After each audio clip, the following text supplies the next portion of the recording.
tuanya ternyata dari semenjak guys, malam kemarin itu nggak kami sudah pulang dan telah makan. meninggal dunia akibat belum? dibunuh. David mencatat Masih tuh nunggu keterangan dari Christopher. Setelah itu David nanya lagi, tapi rada-rada out of topic.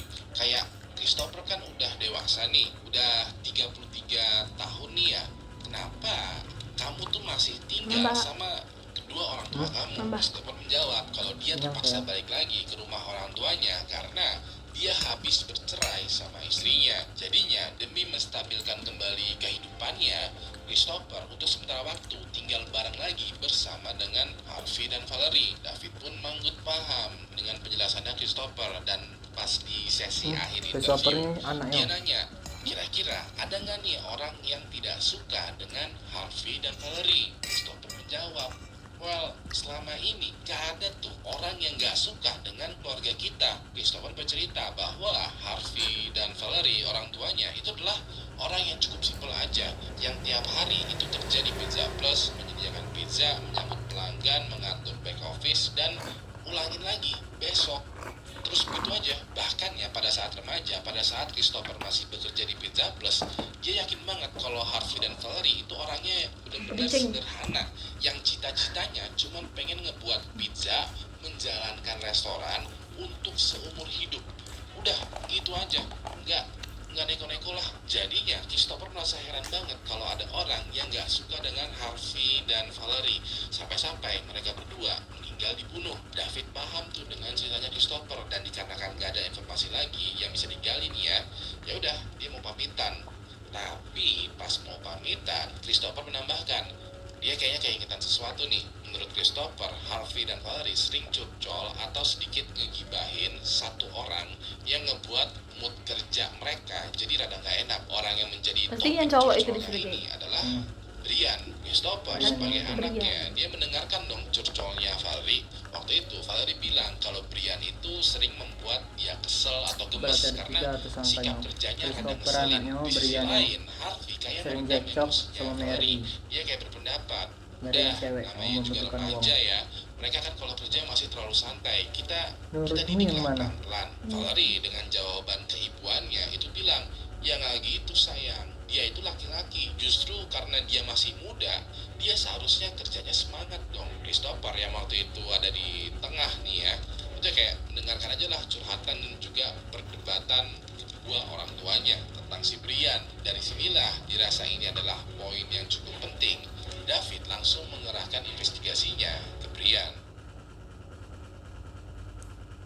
Pada tanggal 31 Maret tahun 2009, sehari selanjutnya ya, Brian dipanggil tuh ke kantor polisi untuk wawancara. Begitu duduk, David kayak membriefing Brian situasi bahwa kemarin pagi Harvey dan Valerie ditemukan meninggal dunia dengan kondisi yang terbunuh. Pas itu responnya Brian pertama adalah kaget dan rada nggak percaya karena baru usaha yang kemarin itu tuh dia kayak kerja sama Harvey dan Valerie, kok sekarang mereka malah meninggal dibunuh. David pun mempersilahkan Brian untuk menceritakan kesaksiannya, dan sesuai yang udah gue ceritain pada malam kemarin itu, Brian kan ngepel ruangan resto atas perintahnya Valerie. Begitu selesai ngepel, Brian pamit ke Valerie dan juga Harvey lalu balik dong. Pas selesai bercerita, di pikirannya David itu berkesimpulan berarti orang terakhir yang melihat Harvey dan Valerie masih hidup adalah Brian. Bisa dibilang Brian adalah calon pelaku pertama nih. Lebih mencurigakan lagi adalah Brian sempat nanya ke David kayak, mohon maaf nih pak, kira-kira berapa jumlah uang yang dirampok? David agak tertegun karena lo tahu dari mana kalau Harvey dan Valerie kerampokan? Selama interview ini David hanya bilang kalau Harvey dan Valerie itu dibunuh, bukan dirampok lalu dibunuh. Kok lo bisa tahu informasi ini? David pun tidak menjawab. Dia kayak mengalihkan topik karena uang yang peristiwa perampokan itu merupakan rahasia investigasi. David pun lalu meminta konfirmasi kepada Brian perihal hubungannya dengan Valerie. David kayak nanya, apakah benar kalau kalian berdua itu sering berantem tuh di Pizza Plus? Brian malah ketawa dan membenarkannya. Dia bilang kalau hampir setiap hari dia dan Valerie selalu adu bacot. Permasalahannya simpel aja, masalah etos kerja. Menurut Valerie, Brian memiliki etos kerja yang rada kurang, sedangkan menurut Brian, Valerie itu orangnya ngatur banget. Dikarenakan hal ini, hubungan mereka tuh jadinya kayak kelihatan berantem, yang padahal mah persoalannya tuh sepele aja. Walaupun begitu, Brian menyangkal sambil bilang, bukankah banyak orang yang gak suka sama bosnya ya? Gue emang gak suka nih sama bos gue yang ngatur banget, tapi gak sampai hati juga untuk membunuh bos gue. David tidak menyangkal tuh pendapatnya Brian, tapi di akhir interview dia nanya, waktu kamu selesai ngepel restoran, apakah kamu meletakkan kembali alat pelnya di tempat yang semula? Brian menjawab dengan rada bingung ya, tapi tegas. Dia bilang, ya iyalah, udah tahu Valerie orangnya suka ngatur mulai dari hal yang kecil. Pasti gue letakkan tuh alat pelnya semuanya di tempat semula. Nah, di akhir interview, dikarenakan tidak ada bukti yang kuat, David tidak tertangkap, tapi dia dicurigain sebagai pelaku utamanya karena dia punya motif dan dia adalah orang terakhir yang bersama korban.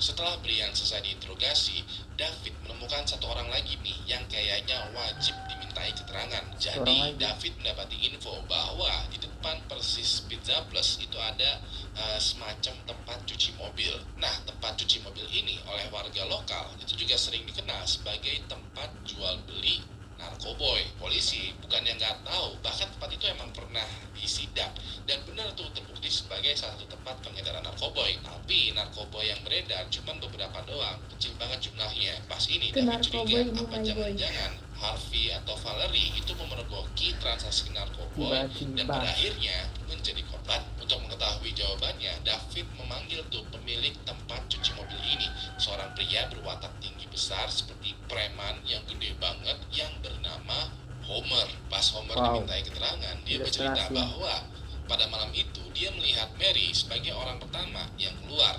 Lalu sekitaran 1 jam selanjutnya dia ngeliat tuh pengunjung dari Pizza Plus keluar dari restoran, dan setelah itu beberapa menit kemudian diikutin oleh Brian, dan setelahnya Brian berhenti memperhatikan restoran Pizza Plus. David merasa terpicu nih rasa penasarannya, kayak kok Anda bisa tahu kapan orang-orang pada keluar dari Pizza Plus? Homer secara simpel bilangnya, ya saya orangnya emang suka memperhatikan orang-orang. Saya juga sering membeli pizza di sana tuh di Pizza Plus. Terus saya bawa pulang, lalu saya makan pizzanya sambil melihat orang-orang yang ada di Pizza Plus. Waktu itu David merasa aneh. Lo makan pizza sambil memperhatikan orang-orang. Emang apa yang diperhatikan sih? Emang apa yang menarik dari memperhatikan orang-orang? David gali lagi nih